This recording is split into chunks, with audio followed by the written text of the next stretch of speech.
तो बच्चों last moment revision का टाइम आ गया है, तो शुरू करते हैं बिना किसी डिले के सारे important questions with answers. So let's start. तो चलिए बेटा, सबसे इंपॉर्टेंट क्वेश्चन से शुरू करते हैं। चैप्टर नंबर 15 से रिवीजन करा रही हूँ क्योंकि इसका वन शॉट रिवीजन मैंने आपको नहीं दिया था, तो चैप्टर नंबर 15 से शुरू करा रही हूँ। तबीयत थोड़ी ठीक नहीं थी बट कंटिन्यूस रिक्वेस्ट आ रहे थे कि इंपॉर्टेंट क्वेश्चंस करा दूँ, तो अगर आप पढ़ रहे हैं तो मैं आराम नहीं कर सकती हूँ, तबीयत ठीक हो जाएगी तो करते रहेंगे। 2 दिन की और बात है, तो जितनी मेहनत कर सकते हैं उतनी करेंगे, अपना 100% देते हैं, बाकी जो होगा रब राखा। अपनी पूरी इंटेंशन, पूरी शिद्दत, पूरी मेहनत से पेपर देते हैं, बाकी हम आराम से देख लेंगे, ठीक है। तो तबीयत आराम से ठीक होती रहेगी, आपका एग्जाम अच्छा होना चाहिए, वो हमारी पूरी प्रायोरिटी है। ये जो एक क्वेश्चन है इसके आने की संभावना बहुत बहुत बहुत ज़्यादा है। तो क्वेश्चन है स्पीशीज एरिया रिलेशनशिप। बेटा बहुत इंपॉर्टेंट क्वेश्चन है, अलेक्जेंडर वॉन हम्बोल्ट इक्वेशन के नाम से क्वेश्चन आ सकता है या स्पीशीज एरिया रिलेशनशिप के नाम से क्वेश्चन आ सकता है। आप चैप्टर 15 साथ साथ मेरे खोल लीजिएगा और उसमें एक ग्राफ दिया हुआ है, उस ग्राफ को साथ साथ खोल दीजिएगा, ठीक है। ग्राफ कैसा होगा? ग्राफ कुछ इस तरह का ग्राफ है, ये शेप दिख रही होगी ग्राफ की, तो इस ग्राफ को खोल लीजिए। इसमें लॉग इक्वेशन दे रखी होगी आपको, ये वाली log s is equal to log c plus z log a। इसकी एक दूसरी इक्वेशन भी दे रखी होगी, इसके अलावा आपको ऐसे दे रखा होगा s is equal to c a power z।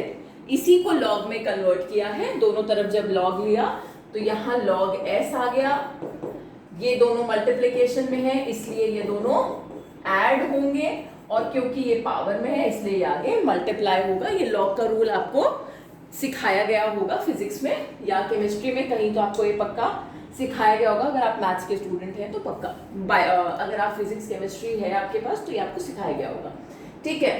तो ये अलेक्जेंडर वॉन हम्बोल्ट इक्वेशन कहता क्या है? देखने के लिए बड़ा डरावना है कि ग्राफ है, इक्वेशन है, लॉग है, हाय राम हम कैसे करेंगे, हम तो बायो वाले बच्चे हैं, हम सब कर लेंगे, है ना।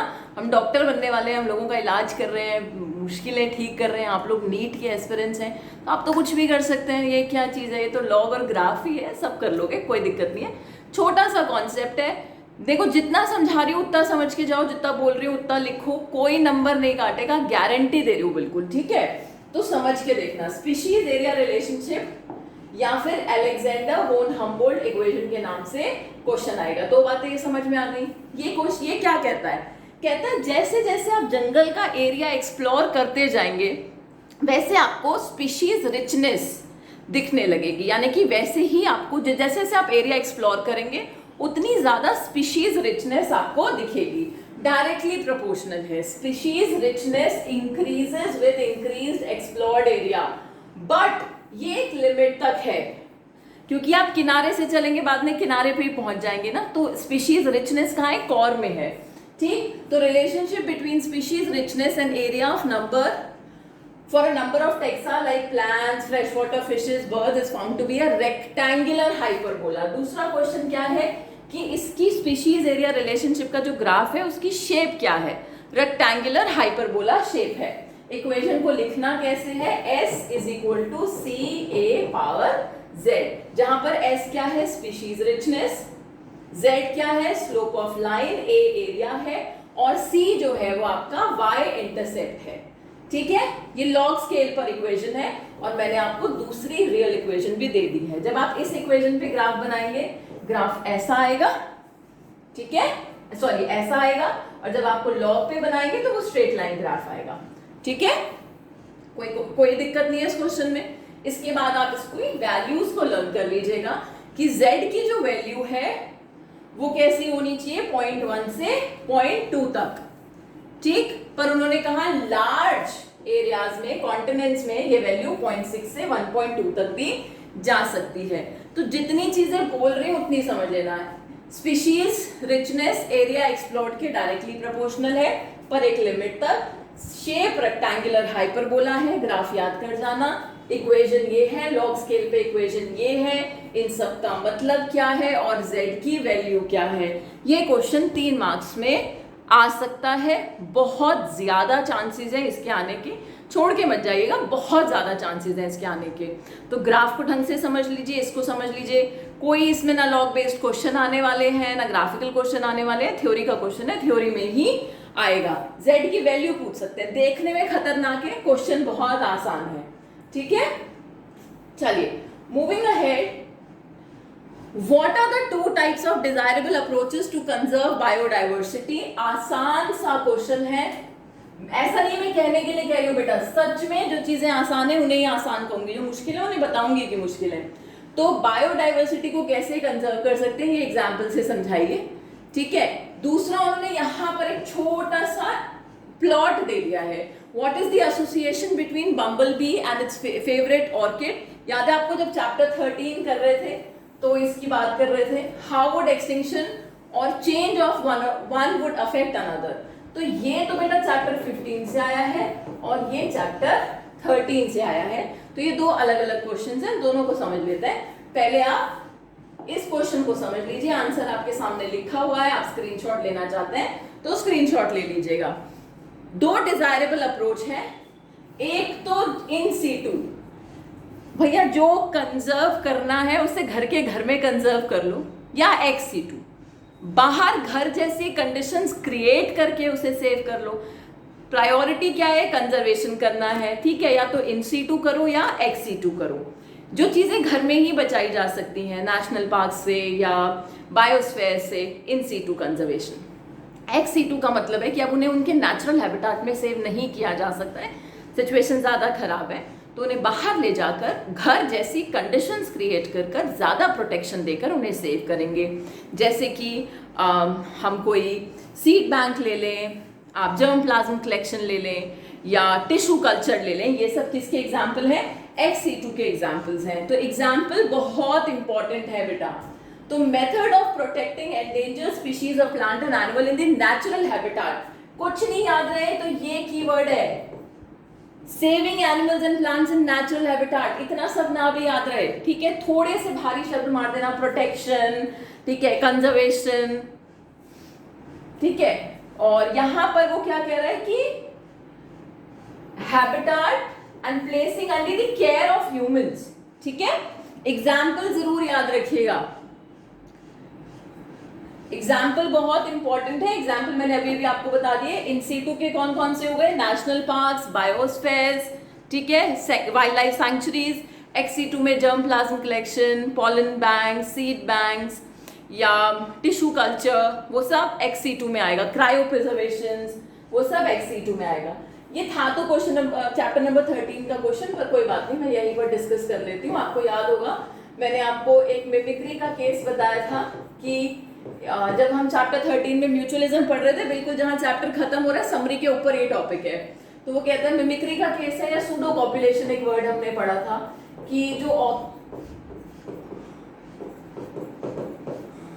ऑर्किड है उसकी एक पेटल फीमेल बी की तरह बिहेव करती है ताकि मेल बी उसके पास कॉपुलेशन के इंटेंशन से आए, पर उसके साथ धोखा हो जाए और बदले में, मतलब उसको कुछ नहीं मिल रहा है, बी को कुछ नहीं मिल रहा है, बट फ्लावर का यहाँ फायदा हो गया, उसका पॉलिनेशन हो गया। तो ये धोखा हुआ, ये चीटिंग हुई कि उसको रिवॉर्ड देने के लिए बुलाया पर कुछ दिया नहीं।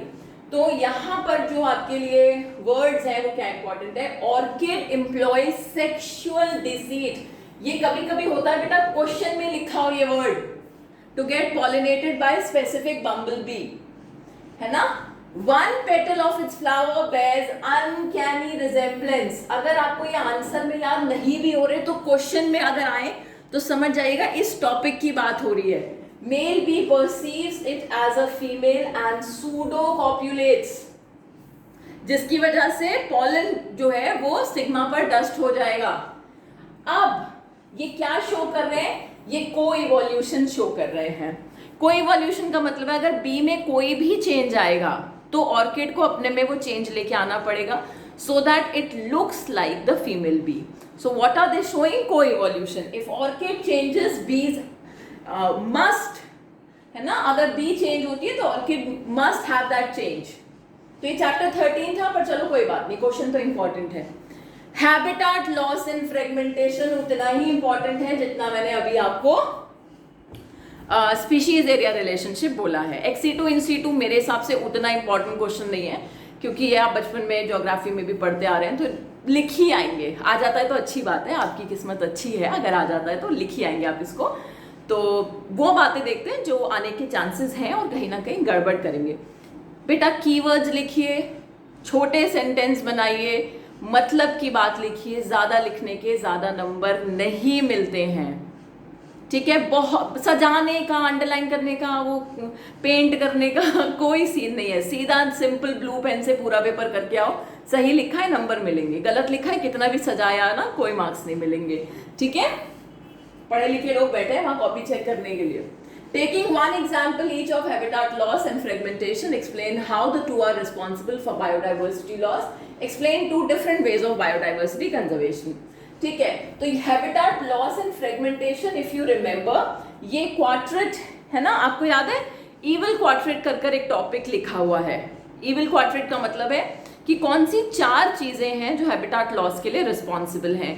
Alien species invasion, habitat loss and fragmentation, दूसरा उन्होंने कहा था कि को एक्सटिंक्शन, अगर कोई चला गया तो उसके साथ दूसरा भी चला जाएगा। तो ये 4 चीजें थी। हैबिटाट लॉस एंड फ्रेगमेंटेशन का प्राइमरी कॉज क्या है ना, सॉरी, बायोडाइवर्सिटी लॉस का प्राइमरी कॉज क्या है कि जानवरों और पौधों के पास रहने के लिए घर ही नहीं है। तो सबसे प्राइमरी कॉज तो यही है कि हैबिटाट लॉस हो रहा है, ठीक है। The tropical rainforest initially covered 14% of the land surface of Earth, but now they cover 6%. Less than 50% area रह गया ट्रॉपिकल रेन फॉरेस्ट के पास। तो उनके पास जगह ही नहीं है, घर ही नहीं है, तो ऑब्वियसली जानवर चले जाएंगे, ठीक। अब वो कहता है कि उसने आपसे पूछा था explain 2 different ways of biodiversity conservation. तो दूसरे और तरीके, अभी आपने इंसी2 एक्सी2 लिखा है, आप वही लिख सकते हैं कि कंजर्वेशन के 2 तरीके वही हैं, इंसी2 एक्सी2, दोबारा सेम क्वेश्चन आ जाता है। ये टॉपिक तो बेटा हैबिटाट लॉस तो जरूर करके जाएगा। Species area and habitat loss are very very very very very important question, lock कर लीजिए। पूरे चांसेस इनके एग्जाम में आने के, पूरे। चलिए, elaborate how invasion of an alien species reduce diversity। तो आप देख रहे हैं वो धीरे धीरे इवल क्वाड्रेट में से एक लेकर आ रहा है। पहले हैबिटाट लॉस लाया, अब वो एलियन स्पीशीज ले आया है। एलियन स्पीशीज इन्वेजन का मतलब है कि कोई ऐसी स्पीशीज ने इन्वेड कर दिया है, अटैक कर दिया है, जो वहां की नेटिव नहीं है, उसका घर नहीं है, ओरिजिनली वो वहां से बिलोंग नहीं करती है वो जो स्पीशीज है, बट वो एलियन है, कहीं और से आई है, फॉरेन स्पीशीज है, एक्सोटिक है और इन्वेडर है नेचर में, आके शांति से आराम से रहने वाले लोगों में से नहीं है, अटैकिंग है। एलियन स्पीशीज इन्वेजन, बाहर से कोई आया और उसने हमला बोल दिया है, ठीक है। ऑब्वियसली ऐसे एग्जांपल्स आपने इकॉर्निया पढ़ा था चैप्टर 2 में, टेरर ऑफ बंगाल, ऐसा आपने पार्थेनियम पढ़ा है, कैरेट ग्रास। तो एग्जांपल्स बहुत इंपॉर्टेंट है बेटा। कैरेट ग्रास एक एग्जाम्पल था, ये कॉर्निया है, वाटर हाइसिंथ या टेरर ऑफ बंगाल अगर आपको याद हो, ठीक है। So this is may be due to any of the following reason. Alien species की वजह से उस एरिया की डाइवर्सिटी क्यों कम हो गई? क्योंकि वो नेचर में कंपीटिंग है और वो फास्ट ग्रोइंग है, उसका कोई नेचुरल प्रेडेटर नहीं है वहां पर। ये बहुत इंपॉर्टेंट बात है कि वो बाहर से आए ना, तो उसका कोई प्रेडेटर ही नहीं है, तो वो अपना रिप्रोडक्शन तेजी से कर सकता है, उसको कोई भगाने वाला ही नहीं है वहां से, ठीक है। एग्जाम्पल जरूर याद कर लीजिएगा बेटा। Can you think of a scientific explanation besides analogy used by Paul Ehrlich? Paul Ehrlich ji, जिन्होंने इकोसिस्टम को एरोप्लेन बना दिया था। पॉल एलरिश वही है जिन्होंने रिवर्ट पॉपर हाइपोथेसिस दी थी। यहाँ नाम नहीं लिखा हुआ है, मैं लिख देती हूँ। रिवर्ट पॉपर हाइपोथेसिस, जिन्होंने कहा था कि मान लेते हैं कि इकोसिस्टम क्या है, इकोसिस्टम एक एरोप्लेन है, ठीक, और धीरे धीरे एरोप्लेन की चीजें कम होती जा रही है, फिर भी एरोप्लेन उड़ रहा है, सीट बेल्ट नहीं है, सीट नहीं है, तब भी उड़ रहा है। पर अगर इंजन ही चला जाए, पंखे ही चले जाएं, अब क्या एरोप्लेन उड़ेगा? नहीं उड़ेगा। तो पॉल एलरिश वही है जिन्होंने रिवेट पॉपर हाइपोथेसिस दी थी। उन्होंने कहा था कि if a specific plant species die, the related insect population will be affected. That would lead to unavailability of food for the birds. तो वो एक फूड चेन अफेक्ट हो गई, मे बी, हमें क्या पता, हमें कोई फर्क नहीं पड़ रहा है। एक प्लांट चला गया, उस पे जो इंसेक्ट थे वो चले गए क्योंकि उनका वो हैबिटाट था, उन्हें वहीं से खाना मिल रहा था, उनका घर भी गया, खाना भी गया। जो बर्ड उन इंसेक्ट को खा रही थी उन्हें खाना मिलना बंद हो गया, अब या तो वो दूसरा खाना ढूंढेंगी या वो भी, they will also die of hunger. But ये बात हम तक तो नहीं आई, तो हमें कोई फर्क नहीं पड़ा, हमारे लिए तो धरती चल रही है अभी भी। तो पॉल एलरिश ने कहा था कि प्लेन तो उड़ता जा रहा है बिना सीट बेल्ट के भी, बिना सीटों के भी, है ना, पर अगर की स्पीशीज ही चली गई तो थोड़ी वो चलता रहेगा, है ना। Species diversity decreases as we move away from the equator towards the pole. अच्छा क्वेश्चन है पर बड़ा क्वेश्चन नहीं है, मतलब ज्यादा मार्क्स का आएगा ऐसा नहीं है, 2 मार्क्स में आ सकता है, ठीक ठाक क्वेश्चन है ये। What could be the possible reasons? Diversity decrease, जब हम इक्वेटर से पोल्स की तरफ जाएंगे तो उतना स्पीशीज डाइवर्सिटी नहीं दिखता। इक्वेटर पे ज्यादा स्पीशीज डाइवर्सिटी दिख रहा है, ज्यादा तरह की वैरायटी दिख रही है, ऐसा क्यों है?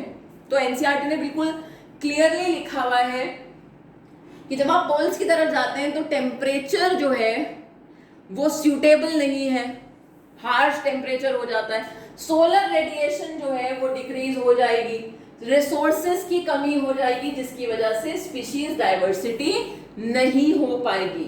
ये सारी बातें इक्वेटर पे उल्टी हैं, है ना, इक्वेटर को ये सब सपोर्ट कर रहा है। ये आ गए भाई साहब रिवेट कॉपर हाइपोथेसिस, अभी ऊपर समझा रही थी पॉल एलरिश। इन्होंने क्या कहा था कि उन्होंने कहा है कि हर स्पीशीज एक रिवेट है ना, species with rivet in the body of an aeroplane. ये क्या कहती है कि इकोसिस्टम को एरोप्लेन मान लेते हैं, ठीक है। अभी अभी ये बात मैं आपको समझा रही थी। चलिए बेटा, question number 12 again is very important. आता ये आपके इविल क्वाड्रेंट में ही है, हैबिटेट लॉस का ही क्वेश्चन है, पर क्वेश्चन ये अपने आप में एक बहुत इंपॉर्टेंट क्वेश्चन है। एलियन स्पीशीज इन्वेजन का पूरा पैराग्राफ है, ये जो आपको याद करना है, क्वेश्चन नंबर 12, इसका आप स्क्रीनशॉट ले लीजिएगा, दिस इज हाईली इंपॉर्टेंट। और बेटा ये जितना लिखा है उतना है, पूरा का पूरा आपको पता होना चाहिए, सारे नाम सब कुछ सब एकदम क्लियर होना चाहिए। Exotic species are having large impact, especially in island ecosystem which harbors much of the world's threatened biodiversity. Threaten का मतलब है जो खतरे में है, जो जल्दी ही एक्सटिंक्ट हो जाएंगी, जिनके एक्सटिंक्ट होने के चांसेस सबसे ज्यादा हैं, थ्रेटन स्पीशीज हैं वो, ठीक है। तो यहाँ पर आपके जो एग्जाम्पल्स हैं उनको देख लीजिएगा। नाइल पर्च एक exotic predatory fish lake Victoria south Africa में इंट्रोड्यूस की गई, जिसकी वजह से पूरा इकोसिस्टम जो है वो थ्रेटन हो गया। और वहां की जो एक नेटिव स्पीशीज है साइक्लेड फिश, ये वहां की नेटिव स्पीशीज है साइक्लेड फिश, वो जो है वहां से एलिमिनेट हो गई।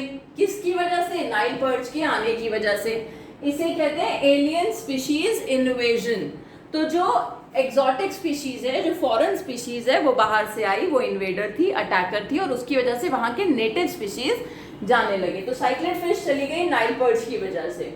वाटर हाइसेंथ मैं अभी पहले भी बोल रही थी, इकोर्निया या टेरर ऑफ बंगाल, उसकी वजह से जो वहां नेटिव प्लांट्स हैं, एनिमल्स हैं, उनकी डेथ होने लगी, क्योंकि ये सारा ऑक्सीजन विड्रॉ कर लेता है फ्रेश वाटर में से। लेंटाना, ठीक है, लेंटाना, ये सारे एग्जाम्पल्स हैं एक्सोटिक स्पीशीज के। पार्थेनियम, कैरेट ग्रास का भी एग्जाम्पल मैंने आपको बताया।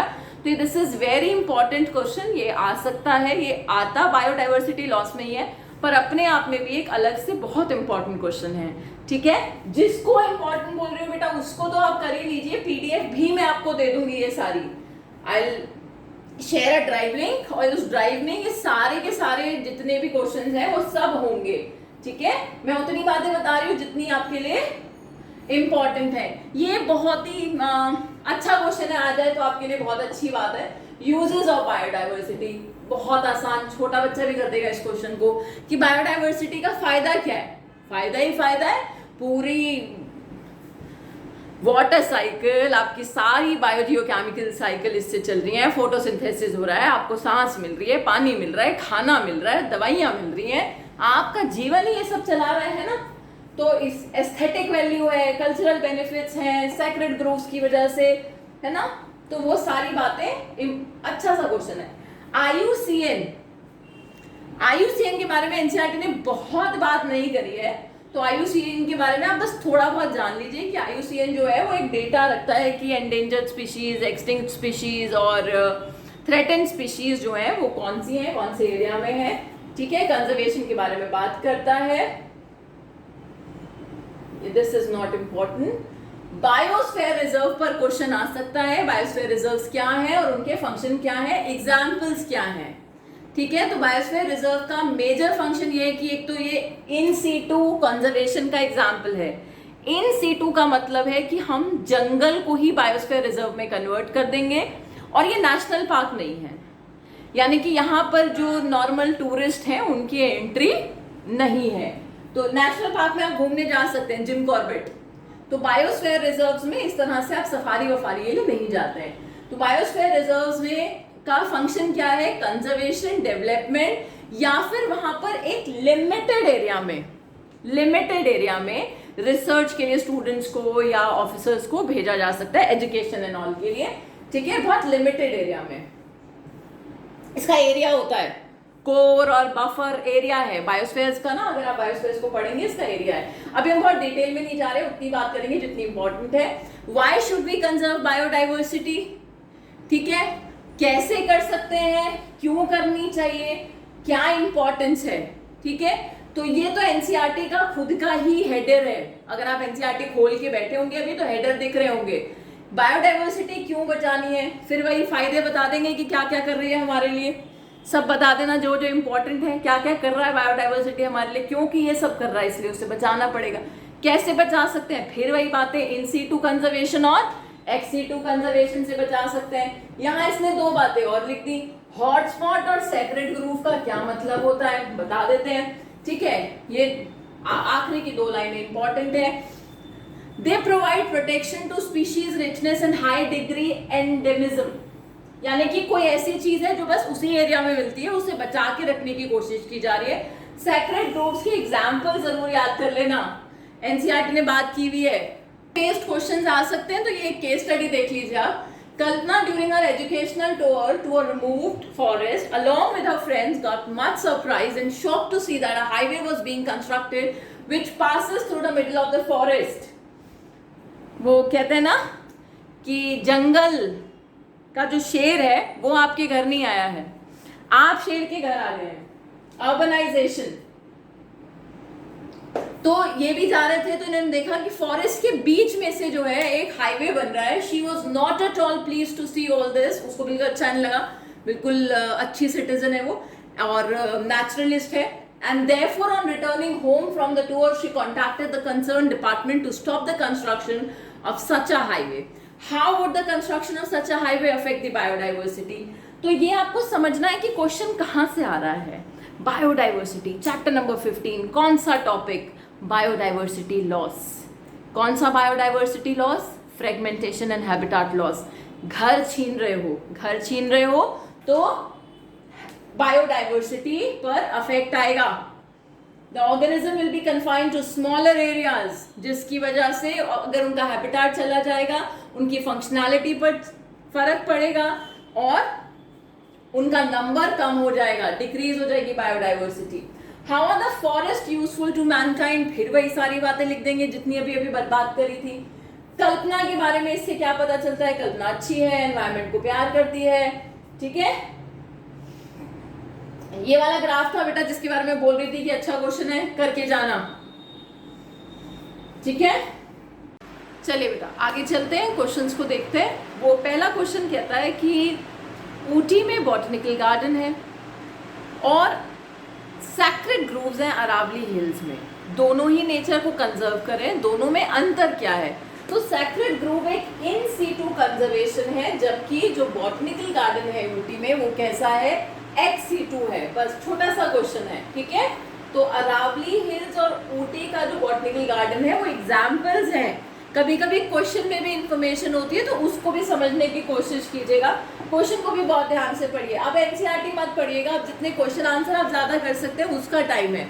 ये वापस से पहले वाला ही क्वेश्चन है। एलियन स्पीशीज जो है वो हाईली इन्वेसिव है, वो इंडिजिनस स्पीशीज, इंडिजिनस यानी कि वहाँ की जो नेटिव लोकल स्पीशीज है उसके लिए खतरनाक है। तीनों एग्जाम्पल्स मैं आपको बता चुकी हूँ, नाइल पर्च, पार्थेनियम, लेंटाना, एकॉर्निया, ठीक है, ये सारी बातें हम कर चुके हैं। यहाँ पे क्लैरिस की बात हुई है, वो भी आप एक बार देख लीजिएगा अगर उस वाले क्वेश्चन में ये एग्जाम्पल मिस हो गया था, ठीक है, तो ये एग्जाम्पल भी आप देख लीजिएगा। चलिए आगे चलते हैं। List the reason that account for the greater biological diversity in the tropics. तो ये क्वेश्चन उल्टा हो गया कि पोल्स की तरफ बायोडाइवर्सिटी कम क्यों है या फिर ट्रॉपिक्स में ज्यादा क्यों है, ठीक है, तो ये उसका उल्टा क्वेश्चन है। Co-extinction is also one of the part of biodiversity loss only, ठीक है, तो इन्होंने ये वही वापस वैसा ही क्वेश्चन आपको दे दिया। एलियन स्पीशीज इन्वेजन आप पढ़ चुके हैं, हैबिटेट लॉस पढ़ चुके हैं, को एक्सटिंक्शन। को एक्सटिंक्शन का मतलब है कि कोई दो स्पीशीज एक दूसरे पर इतनी डिपेंडेंट हैं कि अगर एक चला गया तो दूसरा खुद ब खुद चला जाएगा, जैसा आपने यक्का एंड मौत के केस में पढ़ा था, ठीक है, तो ये कैसा एग्जाम्पल है, को एक्सटिंक्शन का एग्जाम्पल है। रिवेट कॉपर हाइपोथेसिस हम कर चुके हैं। ये अच्छा क्वेश्चन है। Right an account on biodiversity in India. India में सबसे ज्यादा बायोडाइवर्सिटी देखी जाती है, ठीक है, 2.4% of the land area of the world, और हमारे पास कितनी बायोडाइवर्सिटी है, 8.1%। कितनी बायोडाइवर्सिटी है, 8.1% of the global species of biodiversity, 45,000 species of plant, nearly 1 lakh species of animals. और ये जो लास्ट वाली लाइन है, हो सकता है ये 2 मार्क का क्वेश्चन में आ जाए कि रॉबर्ट मे के हिसाब से क्या एस्टिमेशन था, 22% of the total species have been recorded. India probably has more than 1 lakh species of plants and 3 lakh species of animal to be discovered and described. तो ये क्वेश्चन हो सकता है, इम्पोर्टेंट क्वेश्चन है, इसको एक बार देख लीजिएगा, ठीक है, जितनी बातें बोल रही हूँ बेटा इंपॉर्टेंट है उसको तो देख ही लीजिएगा। Then again this question is very very very very important. Latitudinal gradient of biodiversity. Species diversity हम बात कर चुके हैं कि जैसे हम इक्वेटर से पोल्स की तरफ आते हैं घटती है, ठीक है, ये जो लास्ट में नंबर्स हैं दीज आर इम्पोर्टेंट, बट अगर आप लास्ट मोमेंट रिवीजन कर रहे हैं तो नहीं याद होते हैं तो कोई बात नहीं, ठीक है, लास्ट मोमेंट में उतना पढ़िए जितना आप ठहरा सकते हैं कि कितने एम्फीबियंस हैं, कितने बर्ड्स हैं, कितने मैमल्स हैं, कितने इंसेक्ट्स हैं, कितने प्लांट्स हैं। अगर आप आज ही पढ़ रहे हैं, इससे पहले आपने टॉपिक नहीं पढ़ा है, तो मेरे हिसाब से बहुत मेहनत करने की ज़रूरत नहीं है, एक रफ एस्टिमेट नंबर भी आप ले लीजिए इसका, ठीक है, बहुत एप्लीकेशन बेस्ड क्वेश्चन आया तो कोई बात नहीं, छोड़ के जा सकते हैं उसको, ठीक है। रामसर कन्वेंशंस अच्छा क्वेश्चन है, तो रामसर साइट भी एक कंजर्वेशन साइट है, वेटलैंड्स के लिए ये है। Name 4 type of wetlands included in mission. The wise use of wetland refer to maintenance of their ecological character through the implementation of ecosystem approaches and the conservation of sustainable use of wetland. तो Ramsar site के नाम से question आता है कि Ramsar sites क्या होती हैं। रामसर साइट्स भी एक कंजर्वेशन का तरीका है, किसको कंजर्व करें, वेटलैंड्स को कंजर्व कर रहे हैं, ठीक है। वेटलैंड्स का मतलब है marches, swamps, mangroves. Mass extinction भी एक छोटा सा क्वेश्चन है कि मास एक्सटिंक्शन क्या है। तो मास एक्सटिंक्शन का मतलब है कि जब एक साथ बहुत सारी स्पीशीज एक्सटिंक्ट हो जाए उसे मास एक्सटिंक्शन कहते हैं, जिसका कारण क्या क्या रह सकता है, कोई मेटेरॉइड आ गया अर्थ पर, अर्थक्वेक हो गया, या वॉल्केनिक इरप्शन हो गया, ग्लेशिएशन हो गया, ये सब इसके कारण हो सकते हैं, ठीक है। बाकी बेटा ये पीडीएफ मैं आपको भेज दूंगी, इस पीडीएफ से आप थोड़ा सा कंटेंट भी देख लीजिएगा। वैसे मुझे लगता नहीं है इस वीडियो के बाद आपको इसके जरूरत पड़ेगी, टाइम कम है तो कोशिश कीजिए कि आप स्क्रीनशॉट से ही अभी अपना काम चलाएं, फिर भी जरूरत है तो मैं भेज दूंगी आपको, कोई दिक्कत नहीं है।